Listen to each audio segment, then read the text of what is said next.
할렐루야. 사랑하는 대강의 가족 여러분, 오늘 하루도 하나님의 말씀과 동행하는 삶이 되길 소망합니다.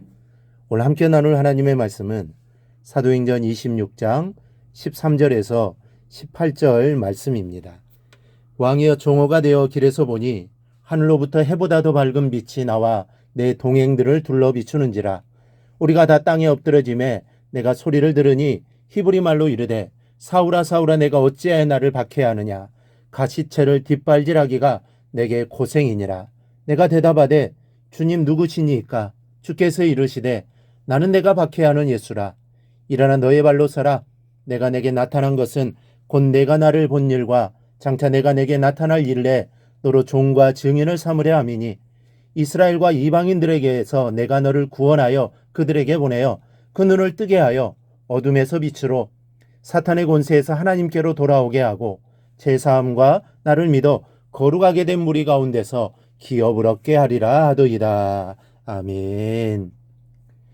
바울의 심 과정에서 가장 극적인 장면이 오늘 본문에 나와 있습니다. 이 기독교사의 길이 남을 엄청난 사건으로 기록되고 있는 이 사건은 똑같은 바울의 심을 기록하고 있으면서도 9장에서는 볼 수 없는 새로운 내용을 담고 있습니다. 그래서 이 시간에는 특별히 9장에 없는 내용을 중심으로 은혜를 받고자 합니다. 먼저는 사람이 하나님을 대적하는 일은 무의미하고 무모한 일임을 말씀합니다. 예수님은 바울을 부르실 때 이렇게 말씀하셨습니다. 사울아 사울아, 내가 어찌하여 나를 박해하느냐. 가시체를 뒷발질하기가 내게 고생이니라. 여기에서 주목할 것은 9장에는 없는 가시체를 뒷발질하기가 내게 고생이니라 말씀하는 부분입니다. 이 말은 당시 부질없는 반항을 묘사하는 데 사용된 헬라어의 속담입니다. 이 가시체에 해당하는 헬라어 켄트로는 당시 황소를 모는 데 사용된 이 채찍을 가리킵니다. 즉, 가시도 튄 채찍에다 발길질을 하다가는 너만 다칠 뿐이다 라는 의미의 속담인데, 오늘 본문에서 말씀하시는 예수님의 뜻은 하나님을 대적하는 것은 무의미한 일이며 아무 소용이 없는 무모한 일이라는 것입니다. 예수님의 이 말씀대로 사람이 하나님을 대적한다는 것이 얼마나 무모한 일입니까? 아니, 무모한 것은 둘째치고 조금이라도 대적한 효과를 기대할 수가 없는 일입니다.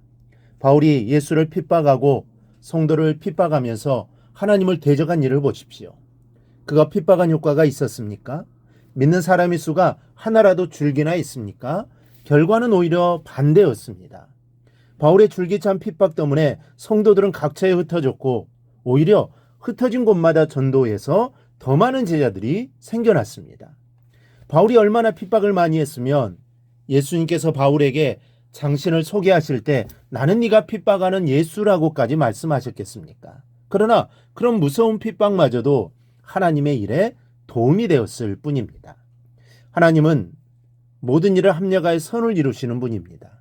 좋은 일, 나쁜 일과 상관없이 선으로 바꾸시는 분입니다. 그러니 우리는 하나님만을 바라보고 의지해야 합니다. 하나님께서 하나님의 뜻대로 인도하시기 때문입니다. 그러니 하나님을 대적해서는 절대로 안 됩니다. 예수 믿지 않는 사람들처럼 적극적으로 핍박하는 것만이 하나님을 대적하는 것이 아닙니다. 하나님 말씀하실 때 거역하고 거부하고 거절하는 것도 대적하는 것입니다. 그런 사람에게는 하나님의 징계만이 있을 뿐입니다. 하지만 하나님은 그런 사람도 버리지 않으십니다. 반드시 그를 다시 돌아오게 하는 것입니다. 왜냐하면 하나님이 택한 자이기 때문입니다. 그래서 절대로 그냥 내버려 두지 않으시는 겁니다. 또 하나는 택하신 것은 사명을 주시기 위해서라고 말씀합니다.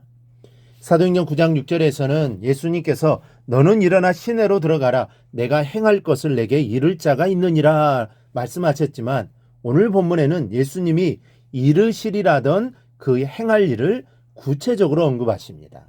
16절입니다.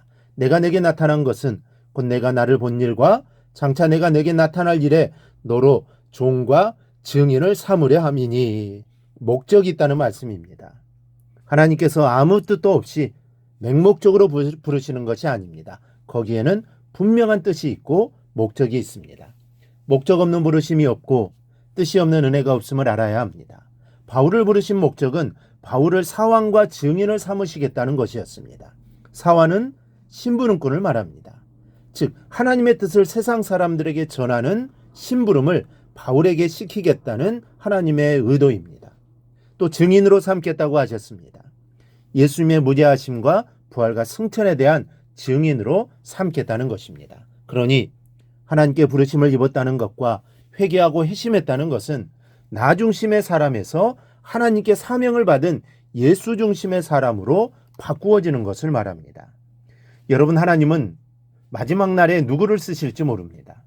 바울과 같이 잘못된 길을 간 자도 부르시고 변화시켜서 쓰신 하나님이십니다. 그러나 개인적으로 중요한 것은 누가 하나님의 쓰임을 받느냐가 아니라 나 자신이 하나님께 쓰임받는 종이 되느냐 하는 것입니다. 나를 부르신 하나님의 목적을 발견하기를 바랍니다. 내가 쓰임받는 관건은 하나님이 나를 써주셔야가 아니라 이미 나를 부르실 때부터 가지고 계신 하나님의 부르심의 목적을 발견해서 거기에 나 자신을 순응시키는 데 있기 때문입니다. 오늘은 하나님이 나를 부르신 뜻이 어디에 있는지를 깨닫고자 기도하십시오. 나이가 많고 적으면 문제가 되지 않습니다. 하나님은 나를 부르신 뜻이 반드시 있습니다. 그 뜻을 깨달아야 하는 것입니다. 기도해야 합니다. 그리고 기도하되 깨닫게 해주시는 즉시 하나님의 사환이요 증인으로 살 것을 다짐하면서 기도해야 합니다. 그렇게 살기를 다짐하면 하나님이 그러한 삶을 살도록 이끌어 주실 것입니다. 우리 모두 나를 향한 하나님의 뜻을 발견하고 하나님의 뜻을 행하며 살아가는 우리 성도들이 되시기를 주님의 이름으로 축원합니다. 오늘 묵상의 말씀을 굳게 잡고 삶으로 실천하며 살아내는 대강의 모든 성도들이 되기를 축복합니다.